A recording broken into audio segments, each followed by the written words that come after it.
Hello everyone, welcome to my channel. आज की video हम सीखेंगे ये डबल एक्सल बॉक्स प्लाजो की कटिंग स्टिचिंग बहुत ही आसान तरीके से स्टेप बाय स्टेप। ये वीडियो देखकर आप अपने किसी भी साइज के हिसाब से ये परफेक्ट लूज प्लाजो बना सकते हैं। तो ये प्लाजो हम डबल एक्सल साइज के लिए बना रहे हैं। आप अपना मेजरमेंट फॉलो कर सकते हैं। मेजरमेंट कुछ इस तरह से रहेगा। तो इस साइज का जो प्लाजो बनाने के लिए हमें 2 मीटर फैब्रिक की जरूरत होगी। अगर आपके प्लाजो की लेंथ ज्यादा है तो आपको 2.25-2.5 मीटर फैब्रिक लेना होगा। मैंने यहाँ पर 2 मीटर रियोन फैब्रिक लिया है। तो सबसे पहले हम फैब्रिक को 4 फोल्ड करके रख लेंगे। ये देखिए, कपड़े की जो किनारी वाली साइड है वो हमारी तरफ है और कपड़े की बंद वाली साइड कुछ इस तरह से है जो कि आगे की तरफ है। और फ्रंट वाला पार्ट हमने ऊपर की तरफ रखा है, बैक वाला पार्ट नीचे की तरफ। तकरीबन 2 इंच हमने एक्स्ट्रा करके लेना है। तो कोई भी आपका साइज है, आपको फैब्रिक इसी तरह से फोल्ड करके रख लेना है। अब ये किनारी वाली जो साइड है यहाँ पर हम मार्क कर लेंगे। ये कटिंग करके हम निकाल देंगे। तो जो भी हम मार्किंग करेंगे इस मार्क के बाद करेंगे, यानी किनारी छोड़ते हुए। सबसे पहले हमने यहाँ पर ये मार्क करना है नेफे के लिए। तो नेफे के लिए आप अपनी इलास्टिक के हिसाब से चौड़ाई लेकर मार्क कर सकते हैं। तो मैं यहाँ पर 2.25 इंच पर नेफे के लिए मार्क कर रही हूँ और इस मार्क को हम सीधा कर देंगे। ये वाला जो मार्क है ये हमने ऊपर वाली लेयर यानी फ्रंट वाले पार्ट में किया है। तो ये 2.25 इंच जो है ये हमारा नेफे में फोल्ड हो जाएगा। अब जो लेंथ है वो हम इस मार्क के बाद लेंगे। आपकी लेंथ जो भी है उसी के हिसाब से आप यहाँ पर मार्क कर लीजिए।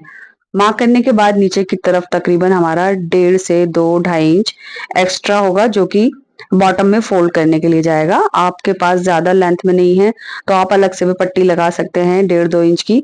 तो मैंने यहाँ पर जो 2.5 इंच एक्स्ट्रा था वो हमने पूरा अंदर की तरफ फोल्ड कर लेना है। इसके बाद हमने यहाँ पर मार्क करना है अपने हिप राउंड के अकॉर्डिंग। तो सारे मार्क हमारे किनारे के बाद आएंगे।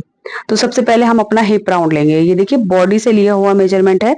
तो जितना भी हिप राउंड है यानी 47 इंच, इसको पहले हाफ करेंगे यानी आधा करेंगे और इसको एक बार और फोल्ड करके हाफ कर लेंगे।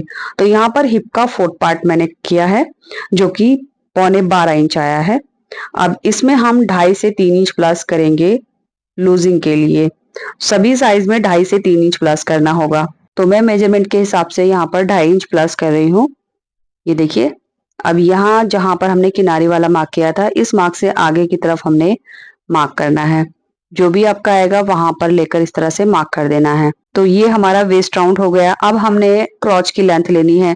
तो क्रॉच की लेंथ लेने के लिए हिप का 4th पार्ट प्लस 2 इंच करके हमने लेंथ लेनी है। ये देखिए, तो आपका जो भी आएगा वो क्रॉच की लेंथ लेकर मार्क करना है और इस मार्क को आगे की तरफ सीधा कर देना है। अब इस मार्क को हमने जो ऊपर मार्क किया था ये वाला यहाँ से चेक करना है। जो भी आएगा यहाँ पर मार्क कर देना है। ये हमारी क्रॉच की लेंथ पर मार्क आएगा इस तरह से। अब इस मार्क को ऊपर सीधा करके मिला देंगे। ये क्रॉच की लेंथ रहेगी इस तरह से। इसके बाद हम क्रॉच की गोलाई देने के लिए यहाँ से आगे की तरफ 3 इंच मार्क करेंगे। अगर आपका साइज स्मॉल टू मीडियम है तो आप 2.5 इंच भी ले सकते हैं। उसके बाद यहाँ पर हमने क्रॉच की गोलाई देनी है। अब हमने इंची टेप को यहाँ पर सीधा रखना है इस तरह से और इसका सेंटर निकाल लेना है। तो ये हमारा सेंटर का मार्क रहेगा। ये मार्क चेक करेंगे और सेम इतना ही हमने नीचे मोरी का सेंटर मार्क कर देना है। ये देखिए, ये हमारी मोरी का सेंटर है। अब हमने मोरी की गोलाई देखनी है। जितनी भी हमें मोरी की गोलाई रखनी है उसका हाफ हम इधर मार्क करेंगे और हाफ हम दूसरी साइड में मार्क करेंगे। जैसे मैं टोटल 13 इंच ले रही हूँ तो इस साइड में मैं 6.5 इंच मार्क करूंगी और उस साइड में 6.5 इंच मार्क करूंगी। तो 13 इंच जो है वो हमारी मोरी की एक साइड रहेगी। अगर हम पूरी गोलाई नापे तो हमारी 26 इंच हो जाएगी। तो यहाँ पर हमने मार्क किया। अब लेग शेपर की हेल्प से हमने ये मार्क ऊपर मिला देना है। सो ये मार्क आप फ्री हैंड से भी कर सकते हैं, इंची टेप से भी कर सकते हैं। बस आपको हल्की सी शेप देनी है यहाँ लाकर और इस तरह से हल्की सी यहाँ पर गोलाई दे देंगे। अब लेग शेपर इस साइड में रखेंगे और ये मार्क जो हमारी क्रॉच है यहाँ लाकर मिला देंगे। ये देखिए, अब सबसे पहले हमने इसकी बाहर वाली जो मार्किंग है यहाँ पर हमने इसको कट कर लेना है। इसके बाद ये जो क्रॉच हमने मार्क किया है सबसे पहले हम ऊपर की जो 2 लेयर है यानी जो हमारा फ्रंट वाला पार्ट है इसकी कटिंग करेंगे।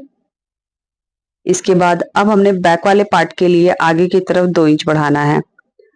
तो यहाँ से हमने आगे की तरफ 2 इंच मार्क करना है। ऐसे ही क्रॉच की तरफ से भी हमने सीधा 2 इंच मार्क करना है और इस मार्क को अब हमने सीधा कर देना है इस तरह से। ये सीधा हो जाएगा। उसके बाद नीचे की तरफ मोरी से भी हम 2 इंच बढ़ाएंगे, सेम लेग शेपर की हेल्प से इसको मिला देंगे। और ये बैक वाला क्रॉच है, इसकी भी हमने गोलाई देनी है इस तरह से। अब हमने इसकी भी कटिंग कर लेनी है। कटिंग करने के बाद जो बैक वाला पार्ट है वो हमारा क्रॉस से तकरीबन 2 इंच एक्स्ट्रा रहेगा यहाँ से। अब इस मार्क को हमने यहाँ पर तिरछा करके मिलाना है। तो डायरेक्ट हम स्केल रखेंगे ऐसे करके और इसको हमने यहाँ पर इस तरह से मिला देना है। ये देखिए, तो बैक वाला जो क्रॉच है वो हमारा 2 इंच एक्स्ट्रा हो जाएगा लंबाई में। तो नीचे मोरी के लिए हमने जितना भी एक्स्ट्रा लिया था वहां पर हमने नॉचेस लगा देने हैं दोनों लेयर में। इतना हमारा अंदर की तरफ फोल्ड हो जाएगा। अब हमने इसकी स्टिचिंग करनी है, जिसके लिए हम अपना फ्रंट वाला पार्ट लेंगे। ये डबल है, अभी यहाँ से आधा इंच का दबाव लेकर हमने इसके दोनों क्रॉच स्टिच कर देने हैं। क्रॉच स्टिच करने के बाद इसको ओपन करेंगे। सेम इसी तरह से हमने अपना फ्रंट वाला क्रॉच भी स्टिच किया। अब इसको हमने बैक वाले पार्ट के ऊपर रखना है। दोनों की सीधी साइड अंदर की तरफ है, रॉन्ग साइड बाहर की तरफ।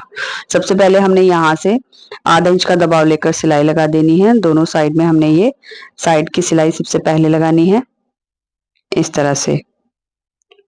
सिलाई लगाने के बाद अब हमने इसकी जो अंदर वाली सिलाई है इनर लेग की वो लगानी है। तो यहाँ पर हम साथ में मोरी भी फोल्ड करेंगे। तो देखिए, जहां पर हमने एक्स्ट्रा फैब्रिक लिया है मोरी फोल्ड करने के लिए, तो ऊपर वाली लेयर जहां पर हमने कट लगाया है वहां तक हम फोल्ड करेंगे और आधा इंच अंदर की तरफ फोल्ड कर देंगे।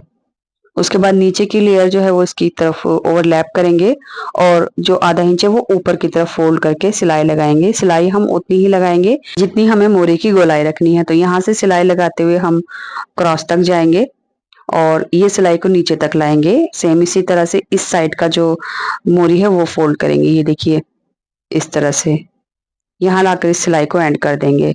सिलाई लगाने के बाद हम इसको इस तरह से सीधा करेंगे और इस साइड में भी हम उतना ही फोल्ड करेंगे। और उसके बाद यहाँ से आप चाहें तो इसमें तुरपाई कर लीजिए, आप चाहें तो इसमें सिलाई कर लीजिए। तो दोनों मोरी इस तरह से फिनिश हो जाएगी। इसके बाद हमने इसमें इलास्टिक लगानी है। तो देखिए, जो इसका वेस्ट राउंड है यहाँ पर हमने तकरीबन आधा इंच फैब्रिक अंदर की तरफ फोल्ड करना है। अगर आपने नेफे में ज्यादा नहीं लिया तो आप क्वार्टर इंच भी फोल्ड कर सकते हैं। मैंने थोड़ा ज्यादा लिया था तो मैंने आधा इंच फैब्रिक फोल्ड कर दिया है। अब हम इसको फुल इलास्टिकेटेड वेस्ट बना रहे हैं, जिसके लिए हम अपने कमर का राउंड लेंगे। ये बॉडी से लिया हुआ मेजरमेंट है। तो इसका जो वेस्ट राउंड है वो 40 इंच है। 40 में से हम तकरीबन 4 इंच माइनस कर देंगे तो 36 इंच बचा। अब 36 इंच की लेंथ पर हम इलास्टिक लेंगे। सभी साइज में आपको सेम फॉर्मूला यही अप्लाई करना है। वेस्ट राउंड में से हम 4 इंच माइनस करके इलास्टिक की लेंथ लेंगे इस तरह से। अब इलास्टिक के दोनों सिरों को हमने अच्छे से सिल देना है। उसके बाद हमने इसमें नेफे के साथ इंसर्ट कर देना है। तो हैंड टू हैंड नेफा फोल्ड करते जाएंगे और इलास्टिक भी इंसर्ट होती जाएगी। तो इस तरह से हमने फैब्रिक की किनारी किनारी पर सिलाई लगानी है इलास्टिक को बचाते हुए। इलास्टिक डालने के बाद इसके सेंटर में भी एक सिलाई कर लेंगे खींचते हुए और ये हमारा जो वेस्ट है वो इस तरह से फिनिश हो जाएगा। लास्ट में हम इसके ऊपर आयरन करेंगे। आयरन करने के लिए इस तरह से मोरी को हाफ में फोल्ड करेंगे दोनों साइड से और इसके ऊपर अच्छी तरह से हमने आयरन कर लेनी है। इसकी जो क्रीज है वो सेंटर में आएगी ऐसे करके। तो अंदर की तरफ इसमें कोई भी झोल सिलवट नहीं आएगी। परफेक्ट गोलाई के साथ यहाँ पर आयरन होगी इस तरह से। ये देखिए, बस आपको ऐसे सेट करना है और उसके ऊपर इस तरह से आयरन कर लेनी है। यहाँ पर मैंने आयरन करके इसको अच्छे से सेट कर लिया है और अंदर की तरफ देखिए कोई भी झोल सिलवट नहीं आया है। तो ये प्लाजो मैंने 47 हिप लाइन के लिए बनाया है, यानी डबल एक्सल साइज के लिए। इसकी प्लाजो की जो लेंथ है वो 36 इंच है। तो मेरे क्लाइंट की जो हाइट है वो थोड़ी कम थी, लेकिन वो काफी हेल्दी हैं, तो उसी के अकॉर्डिंग ये मैंने परफेक्ट प्लाजो बनाया है। ना ये प्लाजो बीच में से उठेगा और ना ही पीछे से नीचे की तरफ जाएगा। बहुत ही परफेक्ट ये प्लाजो बना है। आप भी इस तरह से प्लाजो बनाइए और इस वीडियो के कमेंट बॉक्स में अपना फीडबैक जरूर देना, आपका प्लाजो कैसा बना। एंड ये वीडियो इन लोगों के साथ जरूर शेयर करें जो इस तरह की वीडियो देखना पसंद करते हैं, जो ड्रेस डिजाइनिंग करते हैं। एंड गाइज, इस प्लाजो के साथ मैंने ये princess cut coat collar neck kurti बनाई है, जिसकी वीडियो मैं अपने second channel Zaidi Trendy Fashion पर पोस्ट कर चुकी हूँ। तो अगर आप ये वीडियो फेसबुक पेज पर देख रहे हैं तो आप उसकी वीडियो आप मेरे सेकंड पेज पर देख सकते हैं। और अगर आप ये वीडियो यूट्यूब पर देख रहे हैं तो वीडियो का लिंक आपको इस वीडियो के डिस्क्रिप्शन बॉक्स पिन कमेंट और आई बटन पर मिल जाएगा, या फिर यहाँ एंड स्क्रीन पर क्लिक करके देख सकते हैं। Thanks for watching this video.